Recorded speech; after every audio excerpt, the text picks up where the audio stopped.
En esta lección vamos a terminar de explicar el flujo de la información genética con los otros dos procesos que están relacionados, que eran la transcripción y la traducción.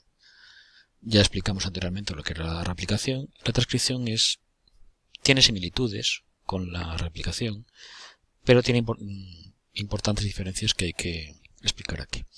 Entonces vemos aquí una molécula de ADN escrita. Recordemos que lo que representa son las bases nitrogenadas de los nucleótidos que lo forman, con sus letras correspondientes, adenina, timina, citosina, guanina, y las dos hebras de la molécula del ADN. Cuando se transcribe el ADN a ARN, lo que va a ocurrir es que se va a fabricar una molécula de ARN que va a ser una copia de lo que está escrito en el ADN.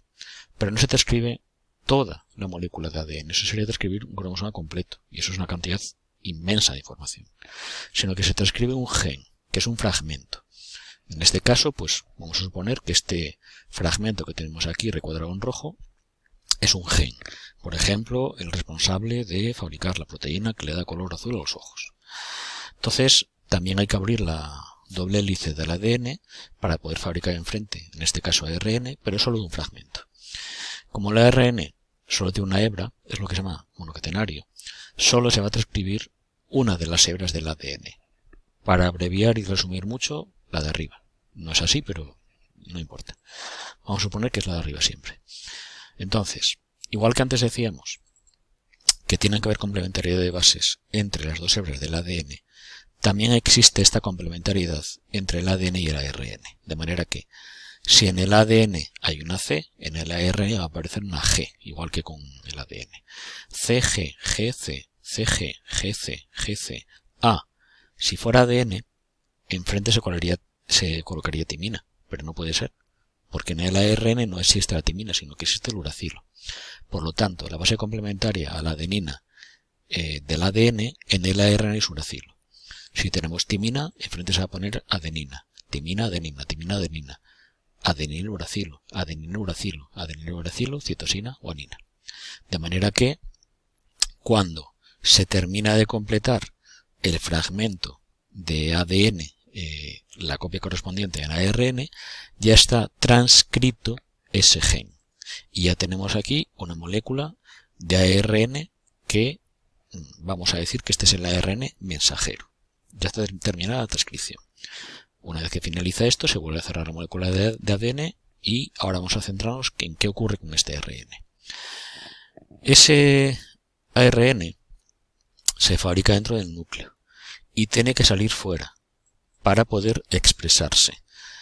Expresarse quiere decir que se va a fabricar, mediante un proceso que va a continuación, que se llama traducción, la proteína correspondiente.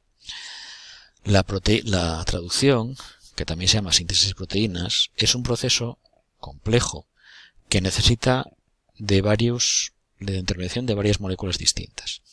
Necesita que haya un ARN mensajero, que es este que tenemos aquí, que es la copia del gen del ADN. Necesita que haya unas estructuras que se llaman ribosomas, que son capaces de unirse a la molécula del mensajero y ayudar a interpretarla. Y necesita también la intervención de un tercer tipo de ARN que se llama ARN transferente. El ARN transferente, aquí lo tenemos representado con un bucle, también se puede representar, luego veremos otra imagen que es la más típica. El transferente hace dos cosas. Transporta aminoácidos sueltos y une esos aminoácidos entre sí para formar una proteína que se va alargando poco a poco. El ribosoma realmente lo que hace es proporciona un espacio físico en el cual se encuentran el resto de componentes, el ARN mensajero, que es esto de aquí, el transferente, que son estos, y la proteína que se está fabricando. Esta es la representación típica del proceso de la traducción con el ribosoma, que es toda esta estructura amarilla de aquí, que tiene dos piezas, una pieza más pequeña está de abajo y una pieza más grande está de aquí arriba, que son subunidades, menor y mayor. El ARN mensajero y estas figuras que tenemos aquí dibujadas representan a las letras adenina, timina, citosina, guanina, y los transferentes con los aminoácidos que transportan este con un aminoácido suelto y esto con una proteína en formación, con aminoácidos unidos entre sí.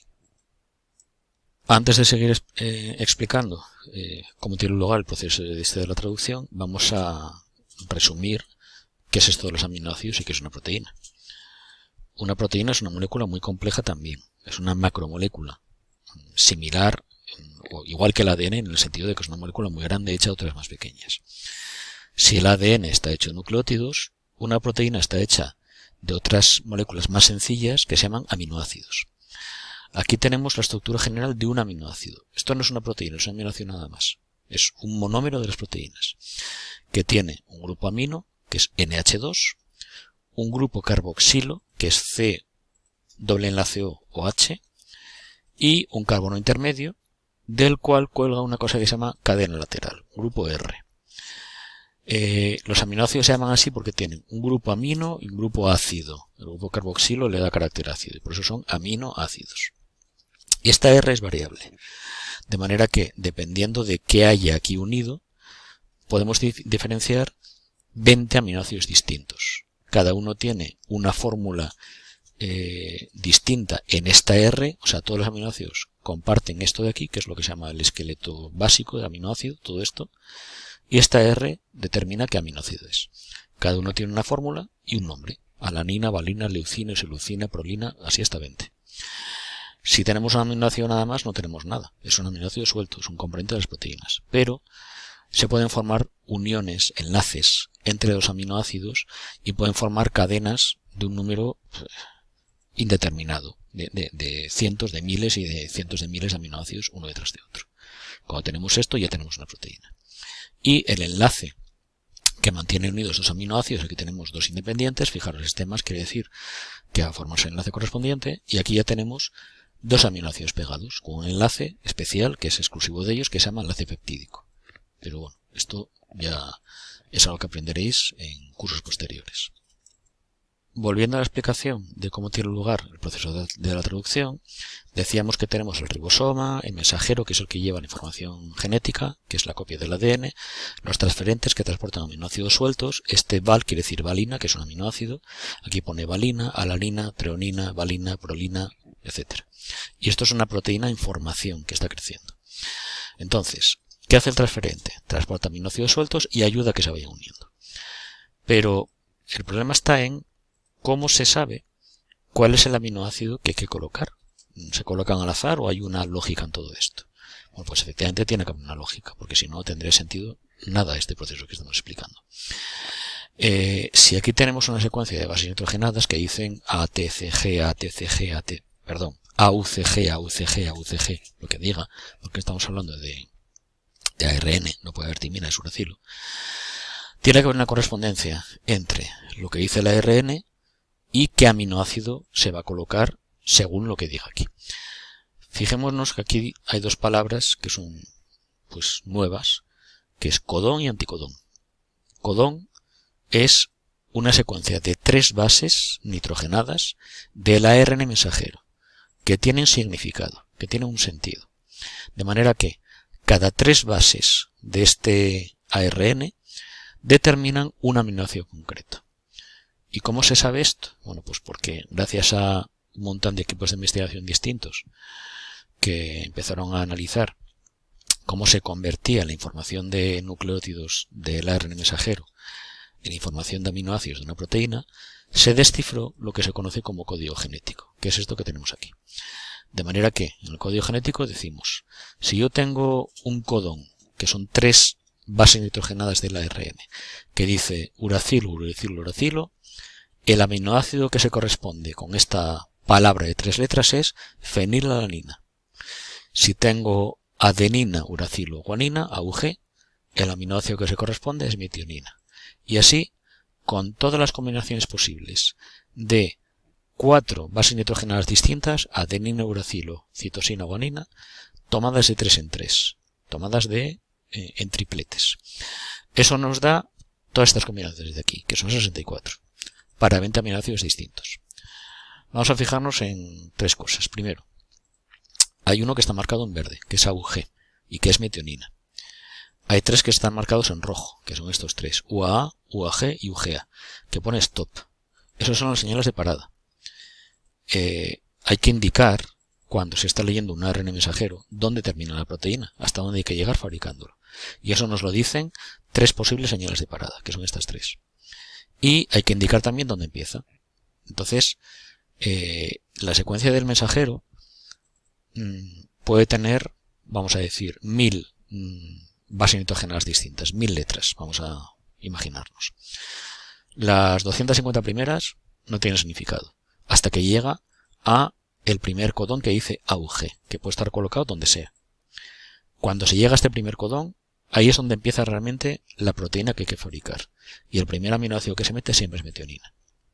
Y se siguen enlazando aminoácidos uno detrás de otro hasta que se llega a cualquiera de estos 3 codones de parada que dicen que se terminó la proteína. De manera que, si yo tengo una secuencia como esta de aquí, fijémonos que dice CC, U, CAU, AUG, dice un montón de letras, pero fijaros que aquí nos resalta AUG y tenemos delante 6 que no tienen sentido. Porque este codón de aquí, este triplete, es el primer AUG que aparece en la secuencia. Es el primero que tiene sentido. Hasta que no se encuentra este primer codón, no se empieza a fabricar la proteína. Cuando se encuentra, se empieza a colocar el primer aminoácido, que es metionina siempre. Y a partir de ahí, supongamos que estamos en un ejercicio de interpretación y nos dan esta molécula de ARN. Yo lo que tendría que hacer sería empezar a leer la secuencia y cuando encuentre la primera relación que diga AUG, a partir de ahí separo en grupos de 3 todas las letras que yo tenga. Cuando encuentre el primer codón que signifique parada, que es cualquiera de estos 3, UGA, UAA o UAG, a partir de ahí me olvido lo que venga detrás. Me da igual lo que sea, porque no se va a leer, no se va a interpretar. Entonces, a partir de AUG, el primer aminoácido que se mete es metionina. El siguiente triplete es CGC. Venimos aquí, lo buscamos y eso corresponde a uno que se llama arginina. El siguiente CAU corresponde a histidina. El siguiente corresponde a tirosina. El siguiente lisina y aquí termina la proteína. De manera que esta proteína estaría formada por 1, 2, 3, 4 y 5 aminoácidos. Una proteína real no está formada por 5 aminoácidos, está hecha de miles. Esto es un ejemplo de cómo tiene lugar el proceso. Pero realmente pues tiene miles de aminoácidos. Supongamos que se fabricó esta proteína de aquí, que tiene pues esta composición: glicina, isoleucina, valina, cisteína, ácido glutámico, glutamina, alanina, serina, leucina, ácido aspartico, arginina, cisteína, valina, prolina, lisina, fenilalanina, tirosina, treonina, leucina, histidina, lisina y asparagina. Vamos a suponer que esta es la secuencia de aminoácidos de una proteína. Cuando los tengo así, esto es lo que se llama la estructura primaria, que es la secuencia lineal de la proteína. Pero las moléculas son tridimensionales. Todas las moléculas son tridimensionales. De manera que esta proteína, o esta secuencia lineal, o esta estructura primaria, tiene la capacidad de plegarse en el espacio. Y cuando se pliega en el espacio, adquiere lo que se conoce como la estructura secundaria de la proteína, que, pues en algunos casos, o una de las formas más habituales, es una hélice. Esto recuerda un poco al ADN, porque el ADN es una hélice, pero doble. En este caso es una hélice sencilla, solo es una hebra de los aminoácidos colocados en una espiral que tiene un eje imaginario alrededor del cual se enroscan, ¿vale? Entonces, la estructura primaria de una proteína es la secuencia lineal de aminoácidos y la estructura secundaria es el plegamiento en el espacio de esa secuencia lineal de aminoácidos. ¿Por qué se tiene que plegar en el espacio? Porque es necesario para que luego la proteína vaya a ejercer la función que tenga que hacer, que tienen múltiples funciones. Pueden ser enzimas, o sea, catalizadores biológicos, pueden servir para transportar sustancias, pueden formar parte de los músculos y por lo tanto producir movimientos, pueden ser proteínas de reserva, como la albúmina que hay en la clara del huevo. Hay muchas funciones distintas. Pero para poder ejercer su función es necesario que una proteína adquiera su estructura tridimensional, pase de la estructura primaria a la secundaria. Y luego hay otros 2 niveles más de plegamiento que ahora no nos interesan, y estructura terciaria y puede haber la cuaternaria también. Pero eso ya es materia de estudio de bachillerato.